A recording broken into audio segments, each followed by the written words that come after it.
Alright, so what is going on, everybody? How is everybody doing today? Welcome back here today to another episode of the Just Ballin' podcast, and today we got some playoff news to talk about. I also want to talk about maybe 10 potential players that could get traded, signed with a new team, or just overall moved in this upcoming offseason. And yeah, we have a lot to talk about. I'm excited. So we could just kind of lead off things right away. I want to talk about it because I was there last night. I went to the Knicks-Sixers game at MSG. Super excited. You know, been kind of going through a rough time right now, so I was trying to get my mind off some things to go into the Sixers-Knicks game. I was super excited, and at one point I thought the Knicks were going to be able to beat the Sixers in 5 games and advance to round number 2. Man, just throughout the game, it was a back and forth game, super exciting. OG Anunoby played some great defense in the second half. Same with Mitchell Robinson. Jalen Brunson looked like a 1A caliber player. Josh Hart was flying around at times. Miles McBride was clamping up on the defensive end of the floor and also hitting some big time shots as well.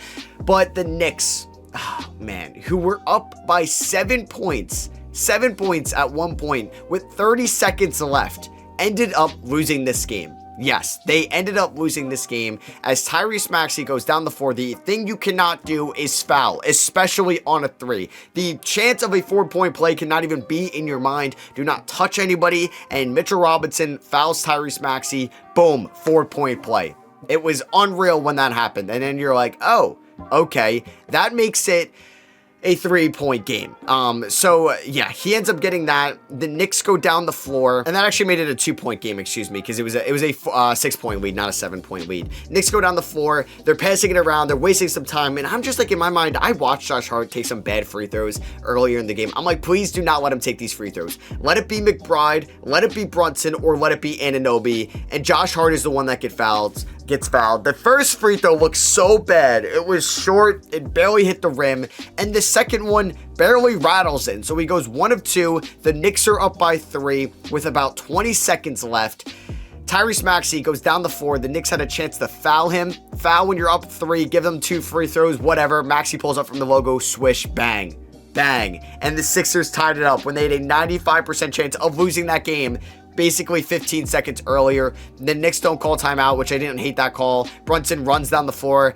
His shot gets blocked by Batum. Overtime, Knicks get outscored by 6 in overtime, in which Embiid actually stepped up defensively, and they ended up losing this game. Yeah, one of the worst Knicks losses ever. Definitely of the 21st century. And I was at game 1 against the Hawks in the 21 playoffs, and I left, damn, like that was such a fun time, but it would have been a little bit better if the Knicks won. Well, I was at this game, and this would have been one of my favorite Knicks games ever if they won this game, and they ended up losing it. They played so well on Embiid, who just did not look like himself out there. He had 9 turnovers, probably should have been counted for a little bit more. He did have some good passes. He had 10 assists. Obviously, the Knicks were double teaming him a ton, and that let Maxey open for a ton of threes. He hit 7 of them, and he dropped 46 points, and the Knicks ended up losing this game. It was so frustrating, man, as a Knicks fan there at the Garden to watch that unfold when I thought that we had the series victory and we were going to go on to take on the winner of the Bucks-Pacers series, and that just didn't happen. Yeah, it was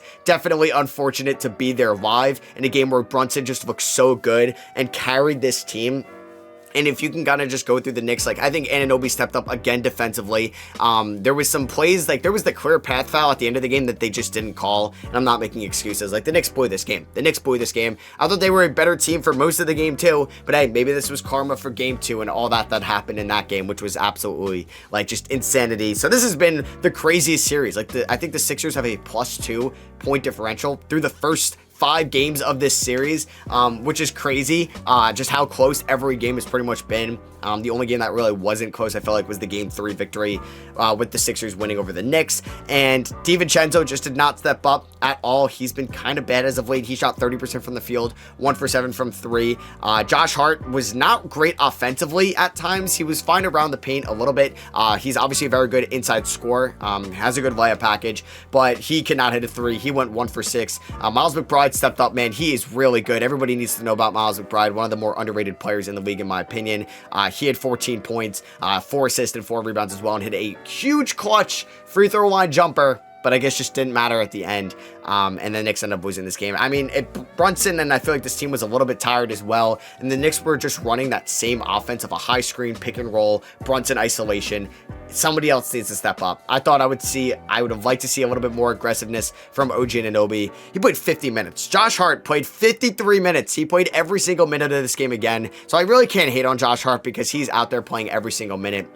For Philadelphia, Maxey is a star. And I think like even if the Sixers lose this series, you have to feel comfortable about Maxey as a legit 1B. Like Embiid is a 1A. Maxey's a 1B. You may not even need like a Paul George. I mean, obviously you would like a Paul George or Pascal Siakam next year if you're Philadelphia. But Maxey's that number 2. If I'm like Philly, I'm probably using that cap space on guys that are much better than Tobias Harris, who did play well in game 5, but guys that are playing defense, crashing the board, and can actually hit big time shots and are a little bit more aggressive. I know that's easier said than done, but this team doesn't, I think, need a 3rd star. They don't. Like, they have 2 stars in Embiid and Maxey. They need to allocate money into a good backup big man because this Sixers team is horrendous when Embiid is off the floor. Paul Reed has just become unplayable in this series. And the Sixers, we won't like talk about their offseason plan yet because, hey, they're not eliminated. They are still alive. They play Thursday in Philly. I'm nervous for as a Knicks fan, but that game is at 9 o'clock as well, which is just kind of wild for that being an East Coast game. I'm kind of unsure why that's the thing, but yeah, that's going to be at 9 o'clock on Thursday. I'm not even sure like what other games are on Thursday at the moment. It might be, I guess Pacers and Bucks is at 6:30. And the Knicks game is at 9. That's wild. I don't know why they would do that. I don't know. That's going to be 5:30, like Indiana time, start time. Why? I don't know why you wouldn't just do like the Knicks game at 6:30 and have that be a little bit earlier and then do the Bucks Pacers at 9 o'clock. That would make a little bit more sense. So great. Got to stay up kind of late for that game at least. But no, that game should end before midnight here on the East Coast. And I don't even know if I want to watch that game because I feel like I'm getting years taken off my life watching this series between the Knicks and the Sixers, but it has definitely been one of the more entertaining series so far. I haven't really talked about it too much because you guys haven't seen a pod since Friday. I've just had kind of some home stuff going on right now, so I wasn't able to get a pod for you guys out on Monday. But we could talk about the Phoenix Suns and how they just got swept in the playoffs. Yes, so the Suns, one of the more disappointing seasons by far, man. This team made such a big splash last offseason, going out and trading for Bradley Beal. And it ends in a sweep, man. It ends in a sweep. Just not really what you wanted to see whatsoever from this team this year after they made such a big move last year. Going out and getting Beal, obviously, in the deadline earlier. They ended up getting Kevin Durant. They fired Monty Williams or let him go, and they ended up bringing in Frank Vogel, who's kind of been the scapegoat of this team. And I predicted the Suns to win in 6, so I'm not going to say I expected this to come. I thought the Suns were going to be a second-round exit team, but I thought that they were going to be able to beat Minnesota, and that just didn't happen whatsoever, as Minnesota just was out-hustling them, playing way better defense, and Anthony Edwards outplayed Kevin Durant and Devin Booker over the course of those 4 games. Obviously, Booker was fantastic in the elimination game.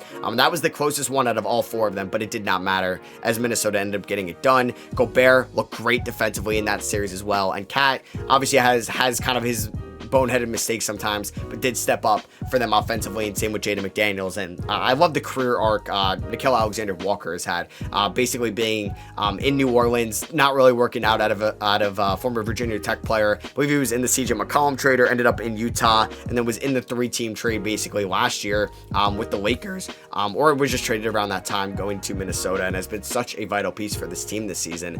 And yeah, Chris Finch, the Timberwolves head coach, had a severe leg injury in that game, which is a damn shame. I think ruptured his Achilles tendon, which is not what you want. That is a brutal injury. But Minnesota versus Denver in round 2 is going to be so much fun to watch. That may be the series of the playoffs outside of the finals, if we do get a good finals matchup, because you're watching Ant playing at the top of his game so far and is a rising star in this league against the best player in the league in Nikola Jokic. They had a fun 5-game series last year in round 1, but this Minnesota team is so much better than they were last year when they were the 8 seed and Denver was the 1 seed, and that is going to be a must-watch series. It may go to 7 games, which obviously would be so much fun and entertaining. As a neutral fan in that, where I don't really care who wins, I just want to watch good basketball, I'm so excited about that. But back to the Phoenix Suns. Kevin Durant is 36 years old. He's owed $51 million next year, or he'll be 36 next year. $51 million next year, $54 million in 26, and then is an unrestricted free agent in 2027. Bradley Beal, who you gave up basically a bunch of first-round pick swaps, 3 of them in the rest of the 2020s, and most of your second-round picks for this guy. ended up scoring single digits in an elimination game. $50 million he is owed next year. $53.5 million in 2026. $57 million player option in 2027. This is one of the worst contracts in the league, and Bradley Beal also has a no trade clause as well. I did not think it was going to end this poorly. I didn't like the move when it happened. I still don't like the move, but now that it's here, I'm trying to find a glimmer of hope, but I don't know. He's 30 years old. He's not like he's 35. He could still be a very effective player in this league. He's had multiple injuries before in Washington. He was a super durable player pretty much up until 2019. Was an Iron Man, playing like 37 minutes a night, played in all 82 games in 2019, and then 57 in 2020, obviously shortened season, 60 out of the 72 in 21, 40 games in 22, 50 games in 23, and then 53 games this year. Hey, maybe he's going to get a full offseason to be healthy again, even though it's kind of been like that in Washington, and he'll be better next year. But Bradley Beal has a no trade clause. He's not going anywhere, so you're not going to be able to upgrade in that aspect. And this was your team at full strength, and you got swept. You got swept. And it's not like Booker or Beal or KD were hurt. Like, they were out there. They were playing towards the end of the year. This is just a shame of a season for the Phoenix Suns. And they do own their first round pick this year, but that is pretty much the last of it. It's now they own it to Brooklyn, or it's a swap horse with Brooklyn or some other teams, and it is not going to be pretty. So you can't afford to be a bottom team in the league and maybe, we can retool, we can get Cooper Flag. No. None of that's happening, right? None of that's happening. Like, you got to be competitive each year. The one thing that they have going for them is Devin Booker's 27 years old, and the thoughts that people are saying, should they move Devin Booker? No, absolutely not. You're not trading Devin Booker. If it came down to it and you had to move somebody, obviously you can't move Beal because of the no trade clause in the contract. You move KD before you move Booker. Obviously you don't want to do that because you gave up so much for KD at the 23 deadline, but you absolutely do not move Devin Booker. I've seen the Knicks rumors. I've seen them on Twitter. No, that's not happening. They would be so stupid to move Devin Booker. You're running back this big three. Now, you can't move draft capital, so you're kind of screwed there. Grayson Allen is a fun and a great player making $7 million a year. We'll see how we feel about him making $19 million a year in 2028 when he's 33 years old. Don't know how that contract is going to age. We will definitely see, as Grayson Allen is going to be 29 next year. Nasir Little still making $7 million a year. It's somewhat tradable. It's making up 4.5% of the cap. But does anybody want to really give up anything for Nasir Little? Probably not. Yusuf Nurkic, not really a good big man in this league. I'm trying to think in my mind of what big man you can go out and trade Nurkic for. Only a center that's probably making more money guaranteed over the long term. I don't even think Portland would do Aiden for Nurkic again. Yeah, do you want Nikola Vucevic? I mean, Vucevic and Nurkic have the same terms basically on it. 2 more years remaining. Jakob Poeltl could be somebody, but I don't really think I could see that in Toronto unless they were getting somebody. And the problem with Phoenix is they don't have any young talent. The only guys next year that are under contract, that are under 25 years old, Nasir Little, who's barely a rotational guy, and David Roddy, who's a former first-round pick, and I don't think his career is changing where he's going to be a 6th man of the year candidate or anything that's going to be a huge impact for this Suns team. Eric Gordon, Josh Okogie, Damian Lee, Drew Eubanks all have player options. This is a scary team. This is a scary future for the Phoenix Suns. They have a couple pending free agents that are pretty big, like Royce O'Neal is a free agent. They'd probably want to bring him back, maybe take a flyer on Thad Young coming back. I don't know, man. This is not a good look for Phoenix going forward, and they have a very, very scary future, and I don't know how this team gets better next year unless Bradley Beal plays better. But the problem with Bradley Beal being their third option and the third best player is he's kind of similar to KD and Booker. It's not like Beal is an elite rebounder or a super elite playmaker at the 1 or an elite rim protector or a perimeter defender. He's just another good scorer, right? Like, and that's what he is at the end of the day. He's not worth $50 million a year, but Phoenix is stuck with him. I have no idea what James Jones and Matt Ishbia, like the owner, is going to do this offseason, but it is scary in Phoenix, and I don't know. I'm a little worried about it because next year, maybe they're the 5th seed. Maybe they're the 4th seed. Who knows? Like, when the playoffs start, anything can happen. And I think they're going to make the playoffs next year. I know they'll make the playoffs next year if they're fully healthy. It's just like, is this the peak of this roster? Because KD was healthy this year and he's not getting any younger. They need Beal to turn around. I think that's like the big thing that they need. And maybe the same thing with Yusuf Nurkic. And on Monday, the Lakers got eliminated as well. They ended up losing to the Denver Nuggets 108-106. Jamal Murray, once again, is a big game merchant. This dude goes off when the lights are the brightest. And the Lakers ended up losing in 5. Hey, my prediction was actually right about this. Is that is wrong? as I was with my Suns Wolves prediction, where I said Suns in 6. I did say Nuggets in 5 in a close series, and that's pretty much what happened, so I will take that. At least I get something right there, because I think I've also predicted, we'll talk about the Pelicans, but I think I had them losing in 6, and then the Celtics I also had winning in 5, I had them sweeping, and they're probably going to win in 5. And the Knicks, I had a chance to get that prediction right with saying Knicks in 5. At least I said that on Twitter, but then I think in my video I said Knicks in 6, so I guess that's still a lie. But for the Lakers' future, it's, I think, a little bit brighter than, I don't know, I would say it's a little bit brighter than Phoenix's, because they own more of their draft capital. They don't own their first, most likely next year. So New Orleans has the chance, they have the decision to either take the Lakers first round pick in this draft in 24 or defer it for 2025. So I think New Orleans, what I've been reading is they're going to say, Lakers, keep your first rounder this year at 17. We're going to own your unprotected first round pick next year in a much more loaded draft. So that's probably the right decision for New Orleans to make. And the Lakers are not going to have their first round pick in 25, so they can't afford to be bad next year. They also own they don't own their first round pick in 27. That's going to Utah, which is the top 4 protected. So they can move some other first round picks, but I don't know if I would do that, because LeBron James is going to be 40 years old next December. There was the Shams report after they got eliminated that the Lakers would be willing to make LeBron happy and draft his son with their first round pick, or in this draft as a whole. I can't say enough how stupid that would be if you wasted your first round pick on Bronny James. Bronny James is worth a second round pick. I'm not a Bronny hater. I think he can actually be a pretty good player in this league. I think he has a Miles McBride, Javon Carter, somewhat of that archetype going forward. Maybe a poor man's Marcus Smart, for sure. The potential is there, but that is coming around in 2027 and 2028. Not next year, when the Lakers need to do something with LeBron being 40 years old and he has maybe 1 or 2 years left on this league. So they cannot waste their first round pick when they have a chance to maybe get Isaiah Collier, Dalton Connect, Jacoby Walter, Yves Misi, just somebody like that, Kyle Filipowski at 17, right? They can't afford to take Bronny James, who is not ready to play in the league. Or at least notable minutes next year. Bron has a $51 million player option. He could leave. Who knows? If they leave next year and the Pelicans own their first round pick, they're screwed. Unless you're convincing Paul George or Pascal Siakam to come, which that is probably not happening. So they can't afford to lose LeBron James next year. So if LeBron's I want 3 years, 160, the most he can get over a 3-year span, you got to do that. You got to do that, because LeBron is still a top 20 guy in this league, top 15 guy in this league. AD, fully healthy this year, was a beast, man. He's going to be an All-NBA second team guy, was an elite defender. He's due $43 million next year.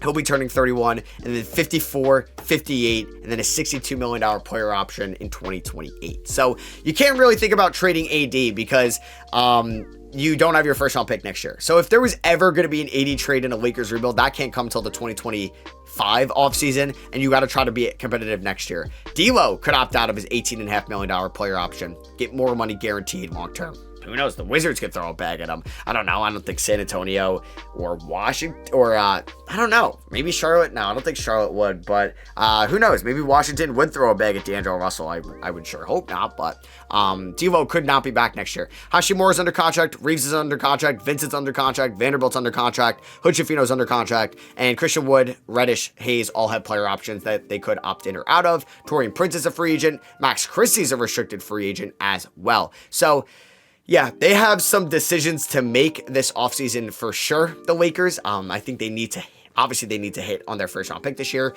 And if they're going to move it, along with Hashimura, I don't know, man. I don't think I would move Hashimura or Reeves, because they're your future. They're in the post-LeBron era, and maybe even the post-Anthony Davis era as well. So I would not look into trading one of those guys. I don't think Gabe Vincent has much value, but if you decide to move your 2020, 8 and 31st along with Gabe Vincent, or your 2024 and 31st, which I would say not to do, because I would not move 2028, 9 or 30 picks when you don't know about LeBron's future on this year alone. And then he's not going to be in the league then. You might be really bad. You don't want to do what the Brooklyn Nets are doing right now. And they mortgage their future, not realizing that their top guys weren't going to be here. And now look at it. They're not a good team, and they may not even, and they don't own their first round picks for the next couple of seasons. So you absolutely do not want that to happen.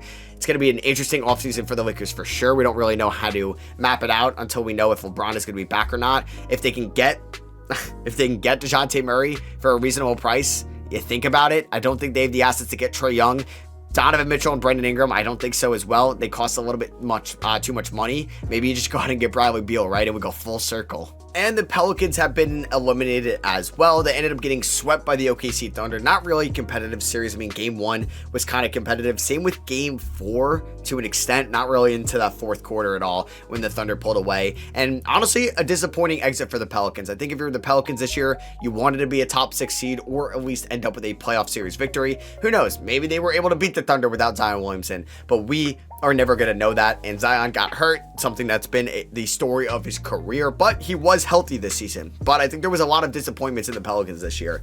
CJ McCollum isn't getting you anywhere in the playoffs. We basically just saw that over the last couple of games. And I think he had a chance. Like, he did have a chance to win them game 1. Missed the shot. And I think that's been a story of McCollum's career so far. Just coming up short, not really elevating himself to being a top guy in this league. He's going to be 33 next year. He's owed $33 million next year and $30.5 million in 2026. So he's under contract, $60 million going forward. Obviously, like we can lump in like the Suns and Lakers. Maybe one of those teams is interested in McCollum. McCollum for Beal swap. Yeah, how does that sound? Yeah, not really appealing to either side probably. Zion Williamson under contract going forward. There are the injury clause in that, which is good. It's not a fully guaranteed contract, but Zion is your franchise guy. He's going to be 24 next year. We saw how impactful fully healthy Zion was this year, especially at the point guard position. We're good. The Pelicans, like, they dreamed about this since they drafted him, and they've been disappointed year in and year out since with his injuries and just let down, and he's fully healthy, ready to go. Now, Brandon Ingram is the huge wild card for the Pelicans this offseason. Ingram, I think, was super disappointing this year, at least towards the end of the year. I don't think he really elevated himself at all. It's always been maybe Zion Ingram who's the top guy. I think it's now Zion's taking that throne. We've gone back and forth with that so far. Ingram I know he was coming back from injury, so I'm going to kind of not say that he's trash and he was playing with an injury, but he was not good in the playoff series against the OKC Thunder, nor the playing tournament game against the Lakers as well, or towards the end of the season in that regular season game against the Lakers either. But Ingram is an unrestricted free agent in 2025, right? So he's a free agent at the end of this year. You cannot lose Ingram for nothing, man. The way that this team is still in a solid position, it's still a good team, and they still have Bucks picks from the holiday trade. They have that Lakers pick, like I said, that dates back from the AD trade. You still can't afford to lose Brandon Ingram for nothing. He was the main piece in that AD trade. So if you can work out an extension with Ingram, I would do it. Paying Ingram $36 million a year is pretty good. I like that for him. But paying Ingram $50+ million a year, I'm going to start to like that player or that contract obviously less and less. So they have a big decision to make. I don't know what that means. Would you do Ingram for DeJounte Murray and an AJ Griffin and a Onyeka Okongwu or a Clint Capella? You think about that maybe because you have an expiring contract and you can get DeJounte Murray who could run the show, something they need, a lead point guard because McCollum is not that guy for them. I don't think that point guard experiment has worked out, and maybe Dyson Daniels hasn't really taken that step as quick as you wanted him to from the 2022 draft. So I would think about moving Ingram this offseason for sure. Obviously, if there's not really any good offers on the table, you can just play out the season, maybe move him at the deadline or hope for a sign and trade or an extension next offseason for sure. But there are question marks about Brandon Ingram's future in New Orleans, and they cannot afford to mess this up. If you can move McCollum this offseason, I would for sure. I don't think he's a great part of this team's future. If you could move McCollum and draft capital, or if you maybe don't have the highest expectations for Daniels or somebody else going forward, and you could flip McCollum, I would say for DeJounte Murray and like assets, but I don't know if like Atlanta would specifically want that. Like McCollum and Trae Young defensively in that backcourt, not fun at all. And I don't think Atlanta's really in the market to recoup some assets. I mean, like, I don't know, because there was like the talks about like D'Lo and a first at the deadline for Murray. Like, they could offer a better package than that, including McCollum, but I don't even know if that's really even realistic at all, right? Like, Herb Jones is going to be getting some Defensive Player of the Year votes, is going to finish in the top 5 and on all defensive first team. Larry Nance, body next year, but they need an upgrade at the 5. Jonas Valanciunas is a free agent. I would like them to move on in a different direction, right? Maybe you could do a sign and trade with Valanciunas in another team, but I would like still someone that's fine around the rim, but you need more of a defensive impact. And for years, Miles Turner was that guy, but Indiana never traded him, and they're looking very smart not to do that now because Indiana or Miles Turner has been great for them in the playoffs. Maybe you can get Clint Capella for cheap and it's something, but I would not bring back Jonas Valanciunas next year as your starting big man. If you can bring him back as a backup and you can move Larry Nance, I'm fine with that, but you cannot afford to, I think, to go back to next year with the same starting 5 of Zion, Ingram, McCollum, Herb Jones, and Jonas Valanciunas. Like, I don't think CJ McCollum and Jonas Valanciunas can be in that rotation. And if Brandon Ingram has still 1 year left on his deal, I think that's risky, man. I still have a lot of faith and stock in Dyson Daniels to develop as a lead combo guard for them. I love Trey Murphy still, but he's never going to be a top 3 scoring option. I think when it matters the most, he's going to be a nice complementary piece, and he's a restricted free agent after next year. You have Jordan Hawkins, who showed flashes in his rookie season. He's going to be 22 next year, but I think he's going to be a fine rotational piece going forward, and I still like Jose Alvarado a ton as a back end of the bench guard. But the Pelicans, like the Lakers and Suns, have some big questions this offseason. I think it was a disappointing end to the season, and maybe ownership in the front office is going to look at it like, you know what, if Zion never got hurt, we could have beaten the Lakers, or we could have beaten the Thunder in round number 1, and we'll be fine running this team back next year. Sure, that's fine, and maybe you're a 6 seed next year, or maybe you're a 5 or a 4 seed and you get a series victory. But if you lose Ingram for nothing, that is a risk, and like that is something that if you lose him for nothing, man, that could set you back a year or two, right? Because you're not recouping any assets for somebody that could average 24, 22 points a night for you. That is still providing good defense and good playmaking ability. So I think it was a disappointing exit and season for the Pelicans. So I was going to talk about 10 guys that I think could be on the move, but I may make that its own separate pod, which you guys could get on Friday or on the weekend. You guys are still going to get 3 pods for me this week. I'm just not sure when the next one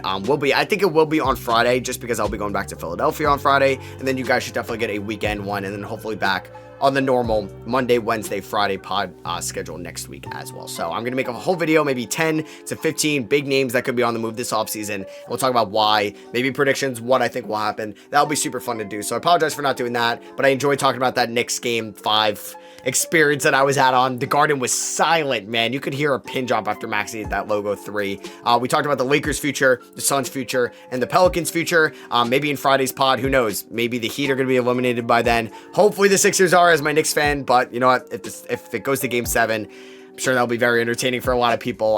The Bucks could get eliminated by then. The Magic could get eliminated by then. So we'll talk about them a little bit more when that happens. Thank you all for listening and watching, and I will catch you guys in the next one. Peace.